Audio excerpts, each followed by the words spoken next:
Halo teman-teman. Hai hai. Selamat sore semuanya. Baik lagi sama Sustain Talks di Instagram Live. Buat yang belum kenal, perkenalkan nama aku Tias. Aku CEO dari Sustaination. Jadi sore ini kita mau ngobrol-ngobrol bareng sama Kak Tiza dari Gerakan Indonesia Diet Kantong Plastik. Kenapa? Apa sih? Ini mama lagi ngobrol. Hai. Air kecil nggak? Ada apa? Ada babunya ada kecil. Oke, jadi menarik banget obrolan kita sore ini karena per tanggal 1 Juli Jakarta itu telah menerapkan larangan penggunaan kantong plastik. Oke, nggak boleh pakai kantong plastik lagi. Kantong plastik sekali pakai. Nah, tapi sebenarnya seberapa efektif sih larangan penggunaan kantong plastik sekali pakai di arena perbelanjaan, toko, swalayan, atau bahkan di pasar raya ini seberapa efektif? Terus bagaimana tanggapan masyarakat? Bagaimana tanggapan pengusaha plastik? Tanggapan para penjual pedagang yang ada di pasar itu kan kita perlu tahu juga ya. Kalau aku sih penasaran banget feedbacknya dari masyarakat umum seperti apa tentang soal pelarangan penggunaan plastik ini. Jadi makanya kita undang sore ini ada Kak Tiza. Tadi kayaknya udah ada ya. Oh oke. Untuk bergabung. Sorry ya teman-teman, aku sama anakku di sini sore-sore. Kak Tiza. Kakak juga nih Mbak. Ada kakak, hai. Wah siapa nih nama kakaknya? Ini namanya Zofia. Zofia, hai. Ini aku juga punya anak umurnya 2 tahun. Tadi dia mau ikut ngobrol. Ikutan aja dong. Kalau yang ini lagi bete, bukan pengen ngobrol. Oh gitu, bete sih. Soalnya dia kayak pengen ikut ngobrol. Pengen meruntuh. Bentar ya.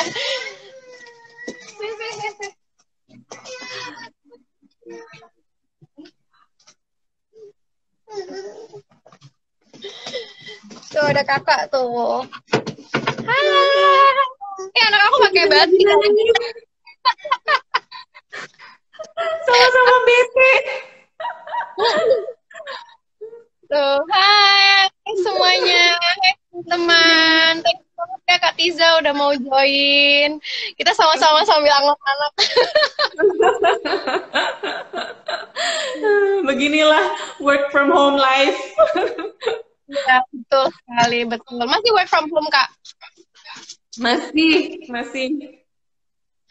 Iya ya, kalau misalnya masih bisa work from home, mendingan work from home aja ya. Maksudnya masih begini keadaannya. Ya, Gimana Kak? Apa kabar? Kak Tiza sehat-sehat sama keluarga? Baik, alhamdulillah sehat-sehat semua. Masih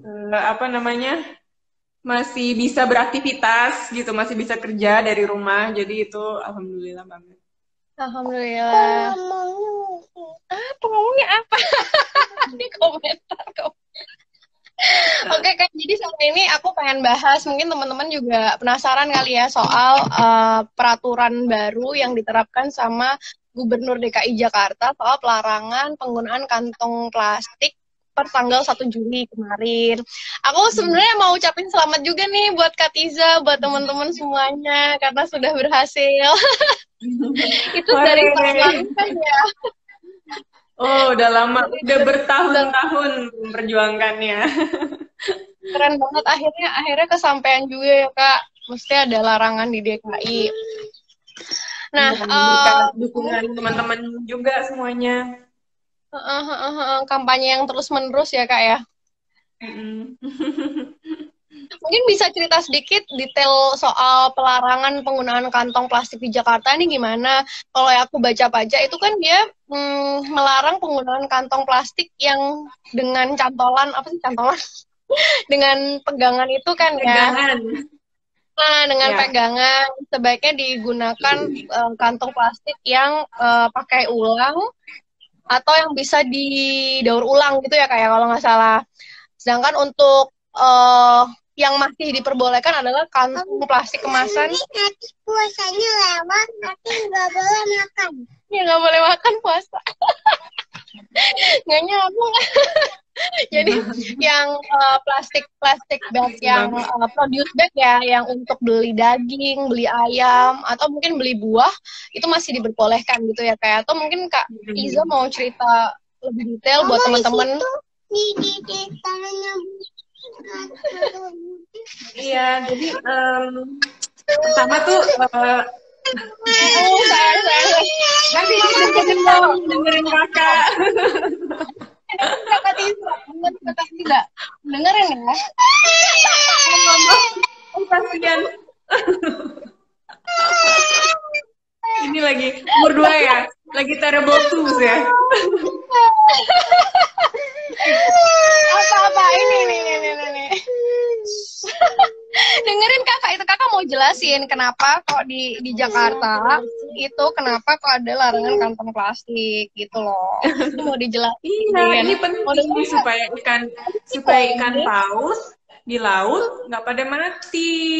Tuh, biar ikan-ikan nggak makan plastik malah. Ini penting banget. Coba kita dengerin Kak Tiza mau. Kalau mau lihat banyak ikan di laut, kura-kura, lumba-lumba, ikan paus, kita mesti ngurangin pakai plastik. Soalnya sekarang mereka sering banget terjerat plastik, kasihan. Iya malah. Jadi kalau misalnya kita nggak gunain itu, nggak pakai lagi plastiknya, nanti ikan pausnya jadi sehat, kura-kuranya jadi nggak mati. Ntar kan kasihan nih kalau mati di laut. Sekarang kita dengerin Kakak Tiza mau? Atau kamu mau main? Mau main? Iya mau main. Oke, bentar ya Kak. Iya. Gak mau main. Udah, oke. Kalau gitu kita dengerin Kak Tiza dulu, oke? Jadi gimana? Oke, jadi pergub ya. Jadi pergub itu kalau yang dilarang itu adalah kantong belanja kresek. Intinya kresek lah. Kresek itu yang kresek, ada pegangannya, macam-macam ya, ketebalan ketipisannya macam-macam. Ada yang putih, ada yang strip-strip merah putih, ada yang hitam, itu semuanya dilarang lah pokoknya. Semuanya dilarang. Intinya yang kresek yang ada pegangannya itu ya. Iya, yang ada pegangannya. Terus yang wajib itu tas guna ulang. Pokoknya supermarket. Jadi intinya adalah yang pertama harus dilakukan oleh supermarket, pasar, mall itu gimana caranya mereka ngedorong konsumennya bawa tas belanja sendiri dari rumah gitu. Makanya kewajiban pertama tuh sosialisasi, kasih tahu ke konsumennya, udah nggak disediain lagi kantong plastik, kasih tahu ke konsumennya, bawa tas belanja sendiri nggak dari rumah dan sebagainya. Itu kewajiban pertama. Baru kewajiban kedua adalah sediakan kantong belanja yang bisa digunakan ulang itu buat konsumen yang emang lupa bawa gitu. Dan itu juga nggak boleh dikasih gratis gitu ya, harus ada harganya lah, harga pasar. Supaya itu juga jangan jadi barang yang digunakan berlebihan gitu, atau malah digunakan sekali pakai gitu. Jadi bukan banyak yang awalnya mungkin bertanya-tanya, kalau kantong plastik nggak diperbolehkan, nanti pedagang-pedagang kasihan dong, mereka kan harus nyediain tas yang lebih mahal gitu. Kasihan di masa pandemi ini dan sebagainya. Sebenarnya bukan itu intinya, mereka tuh harusnya adalah konsumennya yang bawa tas belanja sendiri dari rumah. Kalau misalnya pedagangnya merasa ini kemahalan buat gue untuk menyediakan itu, ya nggak usah disediakan gitu. Yang penting kasih taunya gimana ke konsumennya supaya mereka selalu ingat bawa tas dari rumah. Nah, yang masih diperbolehkan, dan ini juga karena waktu itu ada yang, karena kan ini kan diskusinya berkali-kali nih ya, soal si pergub ini diskusi berkali-kali sama beberapa pihak ya, dan memang ini salah satu yang belum ditemukan solusinya gitu. Kalau kantong kiloan, maksudnya kalau bahan makanan yang basah, yang mentah, itu gimana solusinya kalau nggak pakai kantong gitu ya. Dan kalau misalnya kita mau minta semua orang masyarakat untuk membawa wadah sendiri dari rumah, memang arahannya ke situ, Agak tapi susah ya. tapi dirasanya ntar dulu deh, step by step dulu gitu. Step by step dulu. Jadi yang namanya kantong kiloan tuh, yang bening yang gak ada gagangnya, yang biasanya satu roll itu masih diperbolehkan buat gitu. gitu ya. Ini kayak agak terpaksa gitulah kayak menurut gue ya, peraturannya tuh maksudnya ini exception gitu, exception to the rule. Hal yang menjadi pengecualian karena beberapa pertimbangan, tapi di situ disebutkan masih diperbolehkan sampai ada alternatif yang lebih ramah lingkungan gitu. Nanti kalau misalnya seiring dengan berkembangnya waktu ada alternatif yang lebih ramah lingkungan, yang lebih banyak tersedia dan sudah biasa ditemukan oleh masyarakat, mungkin nanti akan ada peraturan lagi untuk melarang kantong kiloan gitu. Kalau kita sih, tapi kalau aku sih kalau belanja daging, kalau segar beli langsung di pasar itu bawa tempat sendiri sih, bawa kotak gitu, kotak plastik gitu. Tapi seperti apa sih Kak tanggapan kayak orang-orang di pasar gitu? Aku tuh suka beli buah di sekitaran rumahku juga kan, dia ada tukang buah gitu yang aku tuh setiap kali beli buah selalu aku bawa produce bag. Terus kata dia bilang gini, Mbak, kalau bawa produce bag kalau bawa tas kayak gini ya semua orang gitu, aku tuh bisa hemat sampai 300.000 loh Mbak, soalnya aku nggak keluarin kantong plastik gitu. Nah, apakah diterima dengan baik sama toko-toko swalayan, terus pedagang pasar? Soalnya waktu itu aku sempet ini tahu teman-teman dari GIDKP ke pasar Tebet ya, kalau nggak salah ya, untuk sosialisasi ke para pedagang. Kamu ngapain sih? Tanggapannya gimana? Tanggapannya gimana? Ya, jadi kita memang punya program pembinaan di Pasar Tebet Barat. Itu program pembinaan yang harusnya berlangsung beberapa bulan sih, cuman sempat kemarin kepotong agak terlalu cepat karena pandemi, dan kita lagi nunggu nih kapan kita bisa mulai lagi berkegiatan di situ.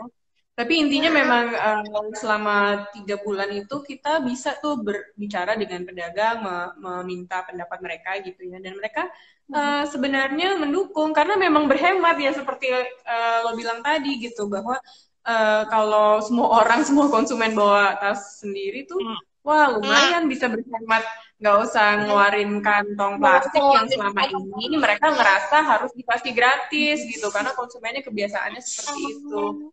Iya, dan konsumen juga suka double kan, kayak plastiknya didobel gitu, biar nggak jatuh kali ya. Kok gitu sih, kamu nggak boleh sama kakak.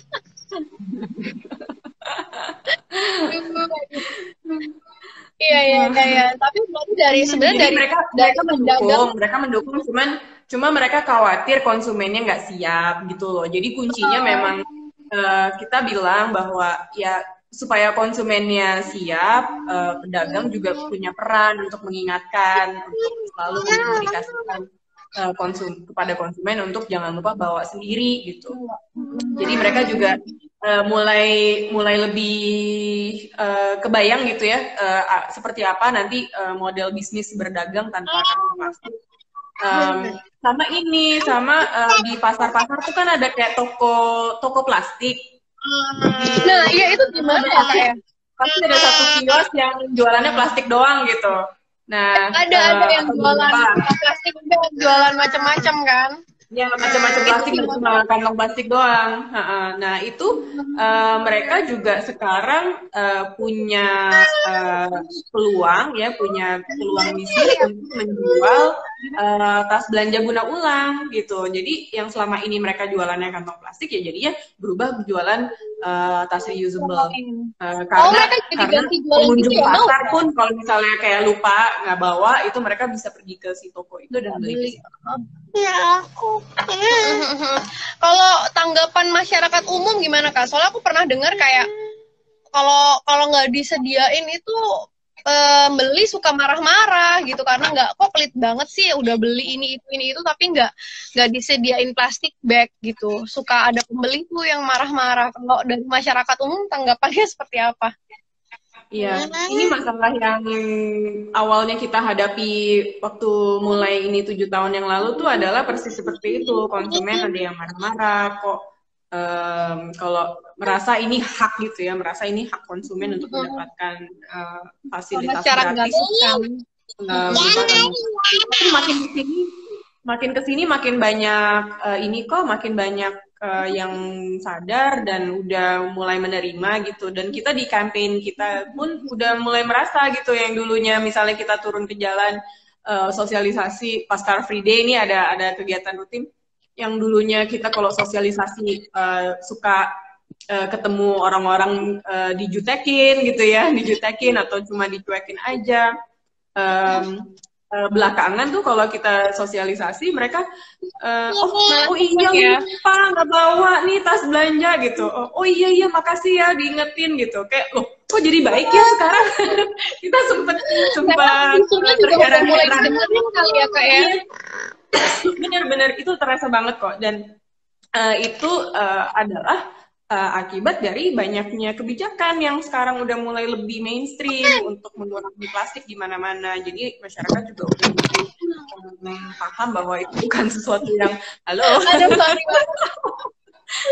bahwa itu bukan sesuatu yang menjadi yang lebih lagi. Nah itu tuh keranjangnya bagus tuh. Keranjangnya bagus untuk belanja buah. Ini aku beli tahu Sumedang kemarin waktu aku ke Sukabumi. Ada tahu Sumedang dijual kayak gini, terus aku beli. Dalamnya pakai daun pisang, terus tahu. Aku baru tahu itu tahu Sumedang bisa dijual kayak gitu. Terus kata suamiku, loh emang tahu Sumedang jualnya kayak gitu, nggak pakai plastik. Oh gitu. Soalnya selama ini kan kalau beli tahu Sumedang dibungkus plastik kan udah. Luar biasa, tahu Sumedang terdepan. Iya, kayak ternyata dari dulu tuh udah kayak gitu, malah yang baru-baru ini mereka dibungkus pakai plastik gitu. Iya, tapi emang sekarang aku ngelihatnya juga yang lebih inovatif, lebih siap untuk nggak pakai plastik itu justru yang memang usaha-usaha kecil. UKM itu justru yang lebih siap. Kan kita sering dapat pertanyaan juga sih, di kantong plastik itu suka dapat pertanyaan, nanti kalau nggak ada kantong plastik UKM gimana, kasihan pedagang kecil kan mereka nggak bisa menyediakan alternatif gitu, nggak punya modal dan sebagainya. Tapi kalau menurut aku malah sebaliknya ya, yang aku lihat prakteknya sekarang justru usaha kecil yang sekarang udah banyak yang pakai besek, kalau ngirim barang, ngirim makanan pakai besek, terus misalnya banyak nih kayak pedagang usaha rumahan nih yang mulai jualan kopi dalam botol kaca, terus nanti botolnya boleh dibalikin, nanti dapat refund, nanti bisa diisi ulang gitu-gitu. Itu justru datangnya dari usaha kecil. Makanya menurut aku justru usaha kecil itu lebih inovatif ya, lebih cepat berubah gitu daripada perusahaan besar. Yang besar, iya. Kalau perusahaan besar kan perlu ada ini ya, hitungan lah apa, dan mungkin stakeholdersnya juga lebih banyak ya. Kalau UMKM kan mungkin masih dihandle beberapa orang aja, jadi untuk melakukan perubahan tuh cepet banget gitu, nggak kayak perusahaan besar. Iya. Terus ada yang nanya nih, sebenarnya seberapa efektif sih pelarangan penggunaan kantong plastik ini? Jadi biasanya kalau misalnya kita ngeluarin kebijakan baru, itu kan 2-3 minggu masih anget-anget gitu kan, masih terbiasa gitu. Tapi kemudian lupa gitu, kalau nggak di-remind lagi tuh orang cenderung melupakan. Nah, apakah ini kebijakannya akan ada evaluasi atau gimana Kak? Iya, di Jakarta baru mulai, tapi pasti akan ada evaluasi, dan Diet Kantong Plastik pasti juga akan menagih gitu ya, maksudnya untuk ikut membantu juga sih monitoring dari segi masyarakat gitu. Tapi di kota-kota yang memang udah melakukan pelarangan dan kita udah melihat hasil evaluasi di kota-kota tersebut, itu memang kelihatan ada dampak yang terukur, dampak pengurangan kantong plastik. Jadi kalau ditanya efektif atau tidak, efektif. Pelarangan-pelarangan itu efektif dalam mengurangi kantong plastik, sampah kantong plastik gitu. Dan apa? Tapi yang sejauh ini kita lihat ada beberapa hal yang membuat itu lebih lancar ya di kota-kota yang memang sukses menerapkannya. Yang pertama adalah memang pemerintahnya rajin untuk evaluasi, turun ke lapangan, sidak, untuk ngecek apakah si supermarketnya atau si pasarnya ada yang bandel gitu, masih menyediakan kantong plastik. Itu satu. Yang kedua, masyarakatnya yang ikut menyukseskan sebenarnya. Jadi kalau masyarakatnya juga semangat dan nurut gitu ya, maksudnya bawa tas belanja sendiri dari rumah dan juga rajin kayak melaporkan juga kalau misalnya ada yang kelihatan nggak masih menyediakan kantong plastik, itu kan ada channel pelaporannya sebenarnya, channel aduan Ada ke ya. DKI Jakarta. Ada. Jadi itu juga turut menyukseskan peraturan-peraturan seperti ini. Oh, oke. Iya, aku beberapa kali di supermarket bahkan mereka juga sudah jual reusable bag, tapi mereka juga provide untuk nyediain dus bekas, Kak. Dus bekas. Jadi kita bisa belanja kalau misalnya kita nggak bawa reusable bag, satu kita bisa beli atau kedua kita bisa pakai kardus bekas. Jadi mereka di-pack-packin gitu pakai kardus. Iya, Jadi iya itu juga bagus kan, karena kan itu bekas, itu recycle, itu sebenarnya udah penggunaan ulang gitu si kardus itu. Jadi itu juga bagus, kardus juga gampang di recycle kan.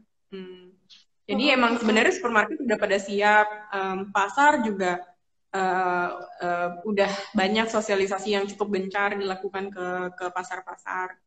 Toko modern juga udah siap gitu, tapi memang peraturan itu tidak menyasar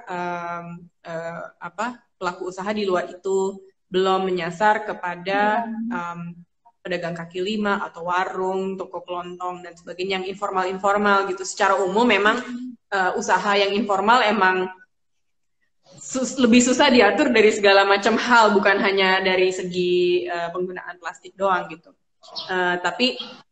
Tapi yang menarik adalah kita jadi sering dapat pertanyaan nih dari UKM, dari vendor gitu, dari vendor kecil, dari usaha rumahan. Kalau gue nggak bisa pakai plastik, gantinya apa ya gitu. Mereka kayak tertarik juga untuk mengganti penggunaan kemasan kantong plastik. Jadi ada efek positifnya juga sih, walaupun mereka nggak wajib, tapi mereka juga jadi merasa harus ikut dengan pergub ini gitu. Menurutku sih itu sesuatu yang positif ya. Apa Kak tantangan atau hambatan terbesar saat melakukan sosialisasi mungkin ya, waktu sosialisasi tadi kan dari segi pedagang sebenarnya mereka menerima kan, karena kan sebetulnya lebih menguntungkan ya kan untuk tidak menyediakan kantong plastik, bisa ada penghematan dari segi pedagang. Nah untuk masyarakat sendiri sekarang seperti kata Kak Tiza tadi, mungkin tingkat awareness-nya itu jauh lebih tinggi daripada mungkin 3 tahun yang lalu, 4 tahun yang lalu. Jadi sekarang mungkin orang lebih welcome kalau nggak dikasih plastik, oh ya udah emang aku lupa kayak gitu. Tapi ada nggak sih hambatan yang menghalangi nih untuk melakukan sosialisasi? Yang terberat apa Kak? Sosialisasi sejauh ini sebenarnya cukup lancar sih. Yang agak susah nih sekarang justru yang online shopping yang agak susah. Sosialisasi yang ketika sosialisasi udah dilakukan oleh supermarket, udah dilakukan oleh mall, itu kan gampang gitu, karena ini masif sosialisasinya, bukan diet kantong plastik melakukan sosialisasi, itu kan nggak mungkin masif. Tapi kalau pedagangnya sendiri yang melakukan sosialisasi, itu akan masif. Sebenarnya itu awal tujuan kita dari awal adalah itu, membuat bagaimana caranya sosialisasi itu dilakukan oleh si pedagang atau si kasir atau si mall dan supermarket supaya benar-benar bisa menjangkau semua konsumen. Nah itu udah tercapai, makanya aku bilang cukup mudah sebenarnya sosialisasinya, dan kalau misalnya kita sering belanja, datang ke toko, pasti kita udah tahu deh per 1 Juli tuh kemarin udah bakalan nggak bakal dikasih kantong plastik lagi. Nah, tapi terus dari gitu terjadi pandemi, terjadi PSBB, kita semua di rumah dan sering belanja online. Justru kemasan plastik dari belanja online yang meningkat dan platform online, vendor pedagang online dan pengirim jasa kurir online, jasa kurir pengiriman barang itu belum memiliki SOP yang sekarang sudah dimiliki oleh toko offline. Itu yang jadi PR kita sekarang dan sebenarnya banyak praktek-praktek yang bagus gitu dari si online platformnya sendiri. Udah banyak yang punya kayak tombol khusus pilih kemasan tanpa plastik gitu, atau si industri rumahannya itu sendiri yang punya kebiasaan nggak ngebungkus barang pakai plastik. Itu sebenarnya udah ada, cuma perlu lebih diperluas lagi, lebih mainstream lagi gitu. Iya, iya. Ya kalau di Sustaination sendiri kan kita shipping nggak pernah pakai plastik ya. Suka ada tuh pertanyaan terus ngeganti selotip is one thing kan. Karena kan selotip itu kan bahannya plastik. Kalau di Sustaination sendiri kita tuh pakai selotip kertas namanya gum tape. Jadi itu bisa langsung di recycle bareng sama kardusnya. Nah, yang kita dapat pertanyaan itu sebenarnya bubble wrap. Kalau bubble wrap gimana gitu kan? Apalagi untuk yang jualannya misalnya pecah belah gitu. Nah, sebenarnya itu juga jadi jadi challenge juga sih kalau di Sustaination. Koran bekas. Koran bekas. Iya, Kak. Iya ya, kalau di Sustaination sendiri tuh kita pakai shredded paper. Jadi kita kayak suka ngumpulin kertas-kertas A4 bekas skripsi mahasiswa gitu. Kita nerima, terus kita jadiin dia itu buat packing. Terus emang lebih ribet sih kalau misalnya bubble wrap itu kan tinggal dibebetin gitu ya, dibulet-buletin gitu. Terus di selotip emang jauh lebih praktis sih kalau misalnya dibandingin sama kita harus ngebungkus kaca pakai shredded paper atau ngebungkusnya itu pakai kardus bekas harus diuel-uel gitu tuh emang jauh lebih praktis pakai bubble wrap. Cuman kan memang kalau bubble wrap kan plastik ya, jadi cuman sekali pakai terus udah nggak tahu mesti dikemanain lagi bubble wrap bekas gitu. Yeah. Jadi mungkin bisa. Tapi sebenarnya solusinya lumayan murah juga kan kalau pakai kertas bekas atau kain bekas kan sebenarnya nggak mahal kan solusinya. Cuman lebih dari segi kecepatan membungkus aja ya sebenarnya. Bener kecepatan membungkusnya aja sih mungkin harus lebih ekstra hati-hati gitu. Yep. Jadi tantangan dari sosialisasi nggak ada, atau malah muncul tantangan dari lain, misalnya ada pihak-pihak lain yang memang tidak mendukung adanya pelarangan ini, misalnya dari industri plastik. Aku sempat lihat Twitternya Rahyang sih waktu itu kan ngebahas tentang kampanye penggunaan sekali pakai karena adanya pandemi virus corona ini kan.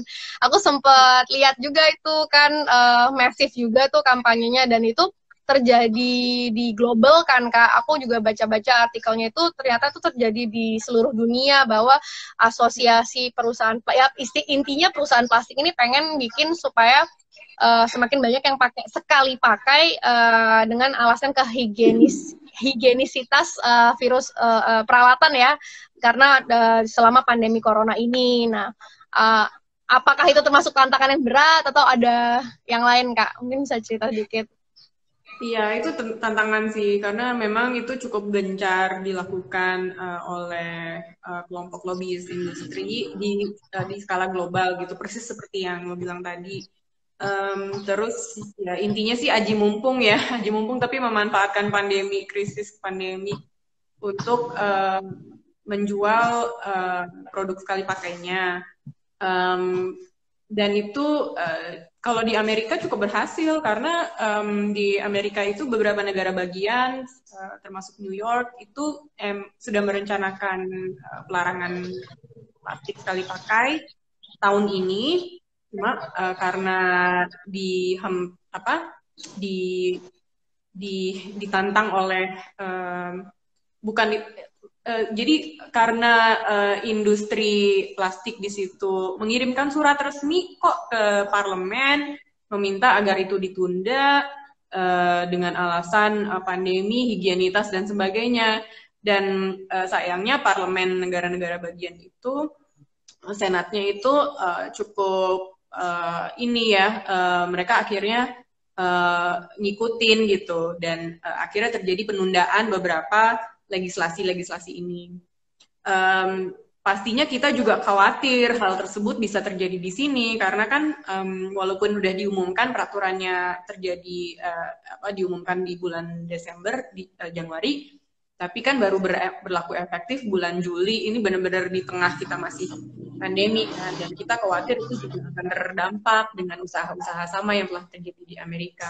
Tapi alhamdulillah enggak gitu. Alhamdulillah sih Jakarta tetap konsisten dan kita juga terbantukan ya dengan informasi-informasi yang lebih kredibel gitu yang keluar dari komunitas akademisi.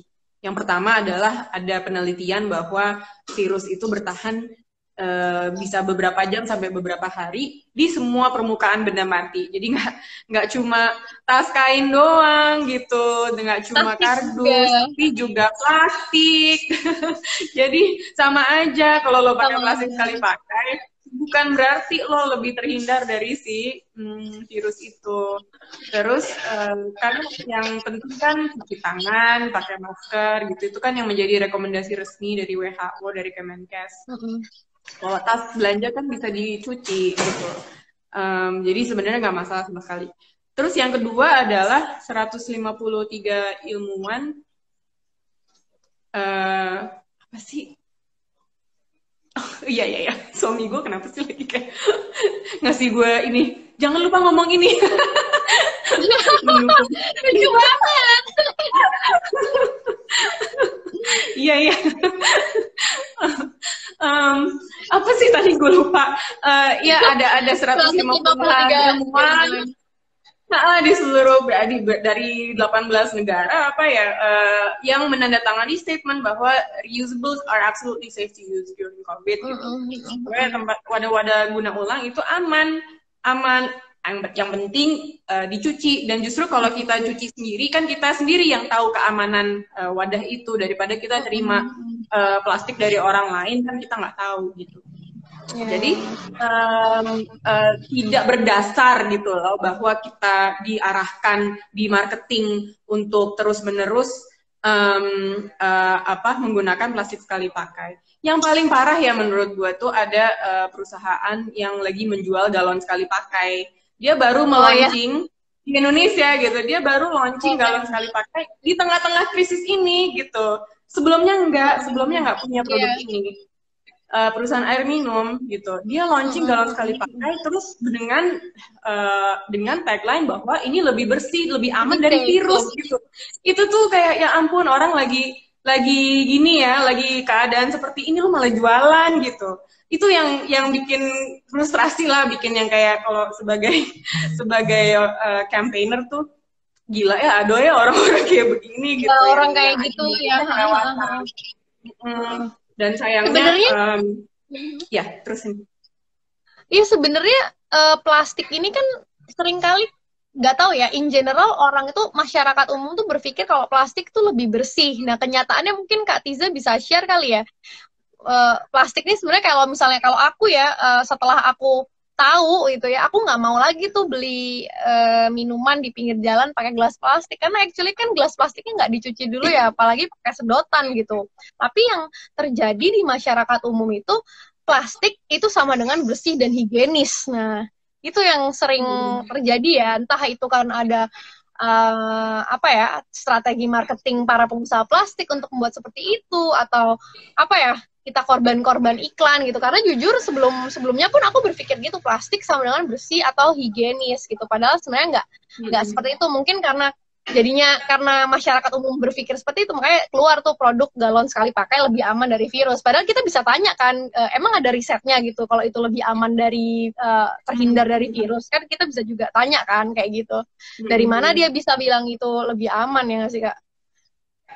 Semua kemasan itu harus punya standar kebersihan gitu, nggak cuma plastik. Tapi semua kemasan yang menyelubungi makanan itu memang harus ada standar kebersihannya, dan itu nggak eh, bukan hanya plastik aja gitu yang punya standar kebersihan seperti itu. Eh, kalau kita em, kalau kita ingat ya zaman mungkin orang tua kita ya, itu tuh nggak pernah ada plastik sekali pakai berlebihan gitu, selalu bawa misalnya mau apa take away Rantang. itu tangan gitu. Terus kalau pakai belanja pakai ini, terus jajanan-jajanan itu pakai daun pisang, terus atau makanan nasi pakai pincuk, pakai besek gitu. Itu kan bukan berarti karena itu bukan plastik maka itu tidak bersih gitu. Justru itu juga bersih gitu, karena itu juga ada standar-standar kebersihan yang udah terbukti gitu loh. Dan kita pakai itu selama ini juga nggak masalah, bukannya terus diare dan sebagainya. Um, justru ya sekarang ya sejujurnya tuh plastik itu kan banyak kimianya, dan kalau aku sih pribadi merasa bahwa penyakit-penyakit yang kita nggak jelas datangnya dari mana, seperti cancer, itu adalah akibat dari banyaknya kimia di dalam tubuh kita yang kita nggak tahu datangnya dari mana gitu. Memang kimia-kimia yang makin banyak ini kita nggak tahu, bisa dari sabun atau bisa dari cairan pembersih, bisa juga dari makanan yang kita makan yang diselubungi oleh kemasan yang terbuat dari bahan kimia gitu. Risetnya udah cukup banyak yang menunjukkan bahwa plastik-plastik tertentu itu emang nggak boleh kena panas. Nggak panas. Plastik-plastik itu nggak boleh kena panas, karena begitu kena panas, dia akan mengeluarkan zat-zat kimia ke dalam makanannya. Makanya kalau kita beli bakso, terus dimasukin ke dalam styrofoam atau ke dalam kantong kiloan Plastik itu gitu. sebenarnya lumayan ngeri, karena itu kimianya itu akan masuk ke dalam si kuah bakso itu. Jauh lebih aman kita bawa rantangan sendiri gitu ya. Terus baksonya dimasukin ke situ, kuahnya dimasukin ke situ. Itu udah pasti aman gitu. Jadi kita harus mulai lebih memahami sih apa yang menjadi sumber penyakit-penyakit di sekitar kita gitu. Bukan hanya yang kasat mata kayak ini kotor itu enggak gitu. Tapi justru yang tidak kasat mata itu yang menyebabkan penyakit yang lebih serius. Kalau cuma daun pisang agak kotor dikit mungkin diare gitu ya, nggak tahu sih, nggak pernah ngalamin sih gitu. Cuma kalau plastik itu penyakit kimia itu penyakitnya Macam-macam. serem dan belum ada obat yang jelas gitu. Jadi ya memang perlu ada myth busting lah gitu. Nah, kemarin kan aku sempat buka question box ya. Nah, teman-teman ternyata banyak banget yang nanya, penasaran. Jadi terkait tentang pelarangan penggunaan kantong sekali pakai. Ini kan salah satu material yang bisa digunakan sebagai pengganti kantong plastik di perbelanjaan itu kan paper bag. Iya kan, paper bag. Nah, itu kan memunculkan polemik baru kan, karena dulu kan sebelum kantung plastik ditemukan, itu kan kalau orang belanja dulu pakai paper bag. Kemudian kan karena paper bag ini dibuatnya dari dari pohon, terus pohon jadi makin banyak yang ditebang, akhirnya keluarlah si plastik ini. Dan sedangkan si kantong plastik ini tadinya tuh tujuannya untuk dipakai berulang-ulang kali, bukan sekali pakai ya kan. Nah, kalau misalnya ini sekarang kita kembali lagi ke paper bag dengan mindset yang ya udah paper bag sekali pakai juga, apa nggak jadi polemik juga ya, itu kan jadi kita kayak takutnya jadi menimbulkan masalah yang baru gitu dengan kita melarang penggunaan kantong plastik, terus malah berganti ke paper bag yang sekali pakai. Soalnya ini kejadian, aku dulu kan sempat tinggal di Belanda ya, dulu tuh kalau kita beli ke retail shop itu kita pakai plastik bag gitu, pakai plastik bag dan itu gratis. Terus kemudian ada fase-fase di mana plastik bag itu berbayar kayak 20 sampai 50 sen gitu, aku lupa, 20 sampai 50 sen. Jadi kalau mau pakai plastik bag kita berbayar. Lalu setelah berbayar tiba-tiba diganti lagi mereka pakai paper bag dan itu dibagiin secara gratis. Nah, itu aku malah lebih takut lagi ya kalau misalnya paper bag itu memang dari virgin materials, dari pohon. Itu kan bukannya jadi polemik baru ya, Kak? Soal paper bag. Makanya aku jawabannya ada dua. Yang pertama adalah sama sekali tidak disarankan untuk menggantikan kantong plastik dengan bahan sekali pakai lainnya gitu. Itu bukan rekomendasi yang ada di dalam Pergub 142. Pergub 142 itu mengatakan kantong belanja yang ramah lingkungan itu yang bisa digunakan berulang kali. Makanya kalaupun dapat paper bag itu harusnya diperuntukkan untuk dipergunakan berulang kali gitu. Jadi nggak yang lumayan tebal, yang lumayan bagus, kokoh dan sebagainya. Tapi ada juga sebenarnya yang jawaban kedua adalah bahwa kalau kita bandingkan, zaman dulu tuh plastik emang harusnya lebih ramah lingkungan daripada kertas gitu ya. Di marketingnya seperti itu, atau di desainnya awalnya seperti itu karena dipikirnya plastik itu bisa digunakan berulang kali, bisa didaur ulang. Tapi ternyata itu tidak benar gitu. Ternyata kresek itu berkembang sebagai sesuatu yang single use dan ternyata nggak bisa didaur ulang gitu. Ternyata sulit untuk didaur ulang sehingga makin numpuk. Nah, di saat yang sama kertas menjadi sesuatu yang mudah didaur ulang. Jadi karena mulai banyak ini juga sih limitasi ya terhadap deforestasi, kertas kantong-kantong yang sering kita dapatkan itu kebanyakan kantong coklat gitu.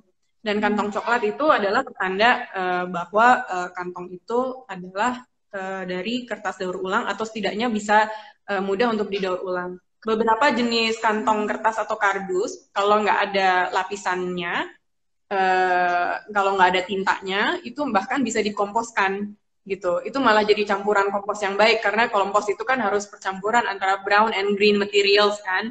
Brown and green itu maksudnya yang kering-kering sama yang basah-basah. Nah, si kardus itu kalau misalnya kompos kita terlalu basah, kardus yang disobek-sobek itu malah lumayan tuh buat menetralisir tingkat ininya kompos kita. Jadi dari segi itu aja kantong kertas masih lebih baik gitu ya, walaupun kita nggak menyarankan itu dipakai sekali pakai, tapi kalaupun sekali pakai di situasi-situasi tertentu gitu, misalnya bener-bener kayak misalnya delivery online gitu yang dia nggak punya cara untuk ngambil lagi tas itu, di situasi-situasi tertentu itu masih mungkin lebih bagus, asal harus diingat bahwa kantong kertas itu harus terbuat dari bahan kertas daur ulang, dan kantong kertas itu jangan dikasih aditif gitu, jangan dikasih kayak pewarna, dikasih tinta-tinta atau pelapis, apalagi pelapis plastik, jangan. Udah kantong kertas aja yang seperti biasa, justru itu either bisa dipakai ulang atau bisa dikomposkan atau bisa didaur ulang, semuanya tiga-tiganya bisa kalau memang didesain dengan benar. Kalau cassava bag gimana menurut Kak Tiza? Kenapa belum atau kenapa tidak menjadi opsi untuk menggantikan plastik kresek sekali pakai? Ini ada juga yang nanya dari teman-teman Sustaination. Kan kita ada ya beberapa opsi yang produsen lokal yang memproduksi cassava bag, plastik gitu ya, tapi dari unsur organisme tumbuhan ya, dari ketela atau dari beberapa macam ya. Aku juga ada beberapa brand soalnya macam-macam. Nah, itu kenapa tidak menjadi salah satu opsi untuk menggantikan yang plastik sekali pakai atau bahkan si plastik yang roll tadi, plastik kiloan? Iya, itu nggak diperbolehkan. Kayaknya Pemprov Jakarta memiliki posisi untuk tidak memperbolehkan itu untuk menggantikan kantong plastik kantong belanja plastik yang ada gagangnya, karena itu masih dianggap kantong plastik gitu. Karena judulnya masih plastik, struktur kimianya masih plastik. Sehingga itu masih masuk ke kategori plastik sekali pakai, ditambah itu dirancang sekali pakai, memang bukan dirancang untuk digunakan berulang kali, karena dia gampang robek kan, makanya nggak bisa masuk ke definisi kantong belanja ramah lingkungan juga. Sebenarnya teknis aja sih, dia tuh berada di area abu-abu di mana dia nggak bisa masuk ke definisi ramah lingkungan, tapi bisa masuk ke definisi kantong plastik gitu. Makanya kayaknya posisinya begitu ya, posisinya ya udah karena ini lebih mirip ke kantong plastik, maka ini nggak diperbolehkan. Intinya sih kalau bio-bioan itu adalah ada yang namanya bio-based, ada yang namanya biodegradable, dan itu dua hal yang berbeda gitu. Hanya karena suatu plastik ngakunya dibuat dari bahan yang bio, misalnya dari dari banyak deh sekarang, mangga, singkong, kelapa sawit, banyaklah yang berkembang. Itu bukan berarti dia biodegradable gitu. Tapi memang kita mendukung upaya-upaya inovasi yang mencoba membuat bio-based plastik yang biodegradable, tapi biodegradable benar-benar compostable ya. Compostable karena kalau biodegradable-nya biodegradable tapi harus di fasilitas super canggih gitu. Ya sama aja bohong karena kita nggak punya fasilitas super canggih itu gitu. Jadi harus yang benar-benar terurai dengan sangat mudah di composting facility rumahan.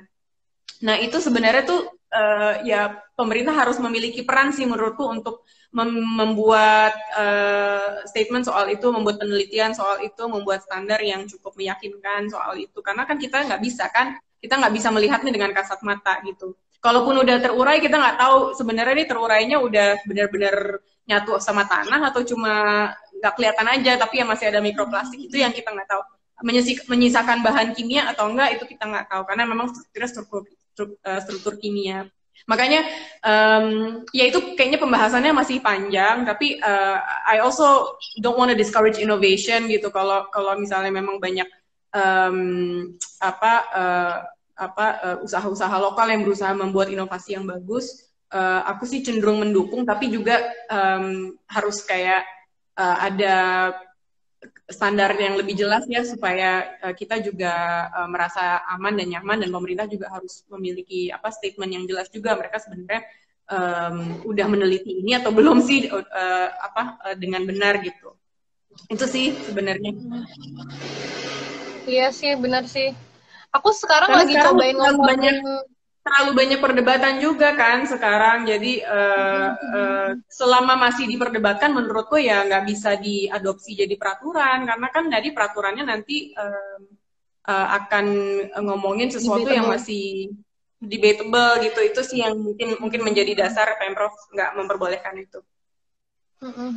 Aku sekarang di rumah lagi nyoba ngomposin salah satu itu cassava plastik bag gitu. Jadi kantong plastik yang dari cassava. Jadi aku lagi pengen ini aja sih, eksperimen sendiri aja di rumah. Karena penasaran aja, simply penasaran aja. Terus pertanyaan yang paling banyak ditanya, dan ini sering banget juga ditanyain sama teman-teman Sustaination, kalau misalnya kantong plastik itu dilarang, kan biasanya kalau kita belanja itu kita ngumpulin kantong plastik ya Kak ya, terus kita lipat-lipat gitu, terus kita simpan di rumah gitu. Mama aku juga termasuk orang yang kayak gitu. Terus kantong plastiknya dibuat apa sih? Dibuat jadi bin liner, jadi buat alas tempat sampah di rumah gitu. Jadi itu kan sebagai apa ya? Emang reuse-nya tuh kayak begitu. Jadi punya kantong plastik dari supermarket bekas belanja gitu, terus nanti dikumpulin untuk jadi alas tempat sampah gitu. Itu kan masyarakat normal tuh biasanya kayak begitu ya kan. Terus kita nggak normal. Nggak begitu maksudnya.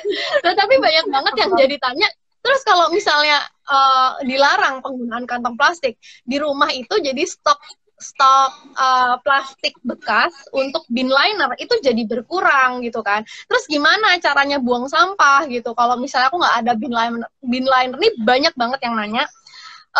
Terus kalau misalnya nggak punya bin liner dari plastik bekas, itu kan harus jadi beli trash bag. Nah, kalau jadi beli trash bag kan ini sama aja bohong kan, karena malah jadi beli material baru gitu untuk disengaja untuk disediakan untuk membuang sampah gitu. Itu malah lebih gawat lagi. Nah, mungkin Kak Tiza mau menanggapi.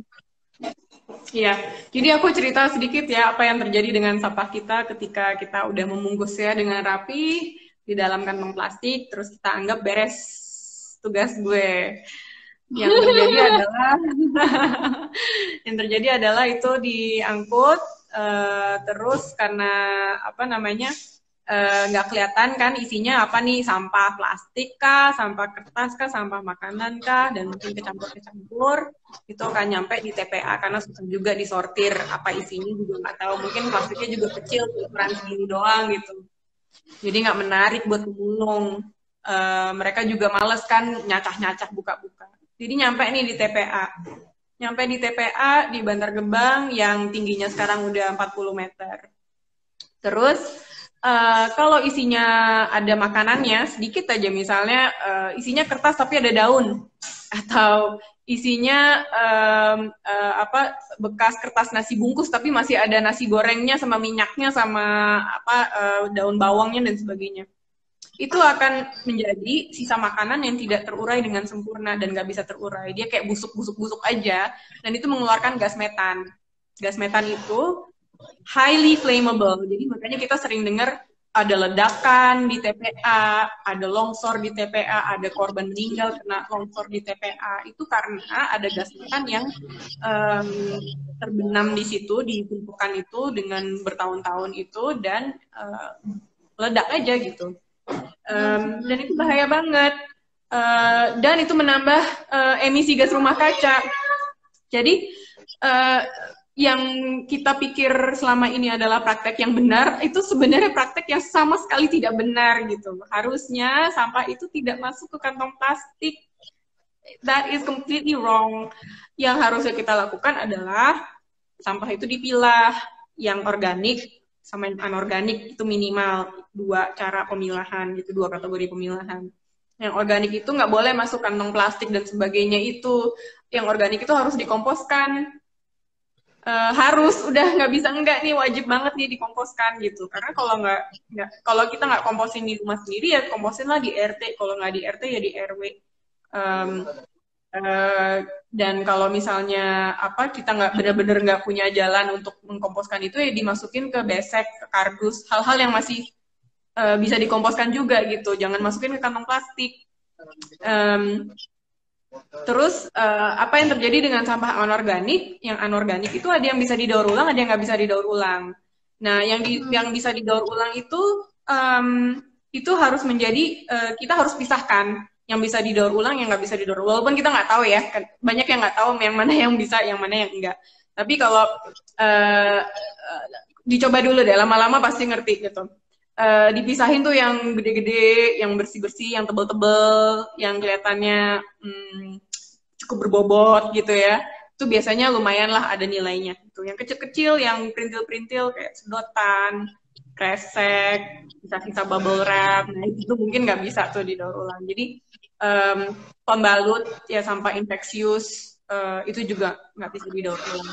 Nah, kalau kita udah lihat nih, dipisah nih, gedean mana? Gedean mana kalau kita seminggu ngumpulin itu, dan nggak usah dibuang setiap hari loh. Itu kan sampah yang bukan makanan, itu nggak usah dibuang setiap hari. Kumpulin aja sampai seminggu atau sebulan.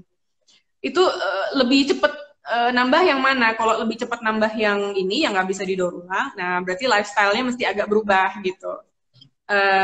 Coba jangan pakai pembalut deh, pakai menstrual cup atau pembalut yang bisa reusable, yang bisa dicuci. Coba kurangin deh delivery online dari si toko yang onono, karena dia setiap kali ngirim makanan pasti banyak banget gitu. Kayak sambal kecil, gitu, sambal saus ini dibungkus dan sebagainya. Kurangin itu. Jadi itu mesti dikurangin, itu mesti dicegah konsumsinya. Sedangkan yang daur ulang, apakah perlu dibungkus kantong plastik? Tidak. Karena kita bisa bawa ke bank sampah, kita serahin ke mereka, kita bawa lagi wadahnya, bisa pakai ember, bisa pakai kardus, bisa pakai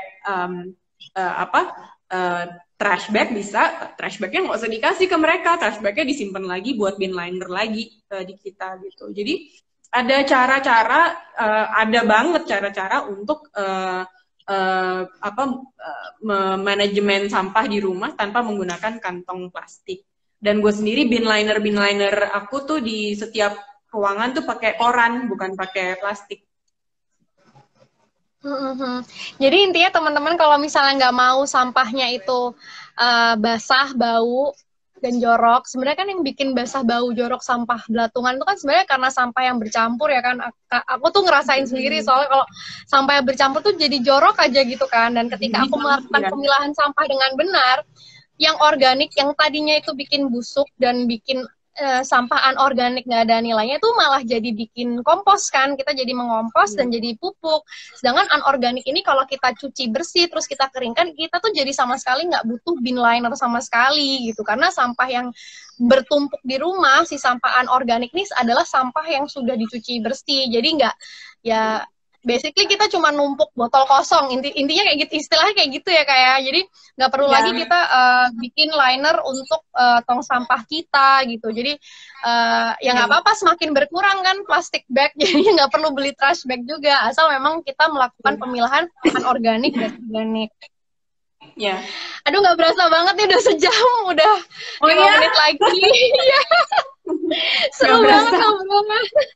Asli seru banget. Thank you ya Kak Tiza udah mau bagi-bagi ngobrol-ngobrol, diskusi di sini bareng sama aku, bareng sama teman-teman Sustaination. Mungkin one last question, setelah peraturan ini kan pelarangannya baru nyampe di kantong plastik nih, ada nggak sih rencana buat nge-push lagi pemerintah buat misalnya, nggak tahu ya, misalnya melarang penggunaan styrofoam atau lebih memperluas cakupan untuk melarang penggunaan kantong plastik ini? Ada nggak rencana ke sana? Atau ini udah dikerjain dan mungkin kita lihat peraturan tambahannya tahun depan? Tunggu tanggal mainnya. Surprise ya kayak. Intinya kan dari Kementerian Lingkungan Hidup kan pun sudah memberi sinyal yang jelas gitu bahwa ada peraturan Menteri LH yang mengatakan beberapa jenis plastik sekali pakai itu harusnya udah nggak ada di 2030, udah harus dilarang. Nggak hanya kresek, itu isinya ada juga yang sedotan, cutlery, styrofoam dan sebagainya. Jadi itu sinyal yang lumayan kuat dari pemerintah pusat, dan sebenarnya Pemda juga bisa melakukannya lebih awal, nggak perlu menunggu 2030. Peraturannya ngomong bahwa Pemda bisa melakukan itu lebih awal, nggak perlu nunggu 2030.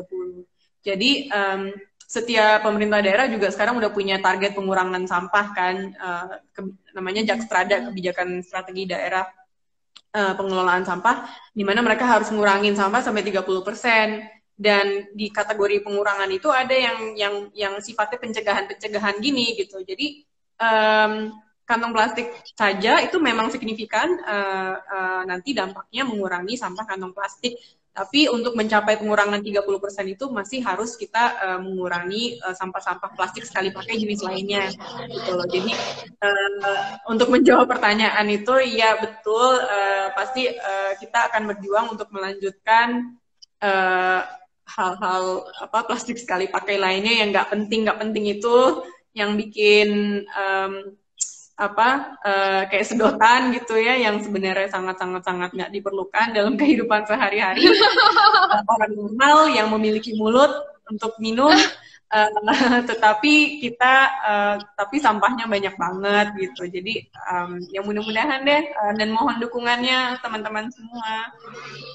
Pasti dong teman-teman di sini, kita dukung terus Kak Tiza dan teman-teman yang lain di Gerakan Indonesia Diet Kantong Plastik. Semoga kita bersama-sama bisa terus mendorong pemerintah untuk meninggalkan lebih banyak lagi plastik yang sekali pakai. Jadi nggak cuma kantong plastik aja ya Kak Tiza ya.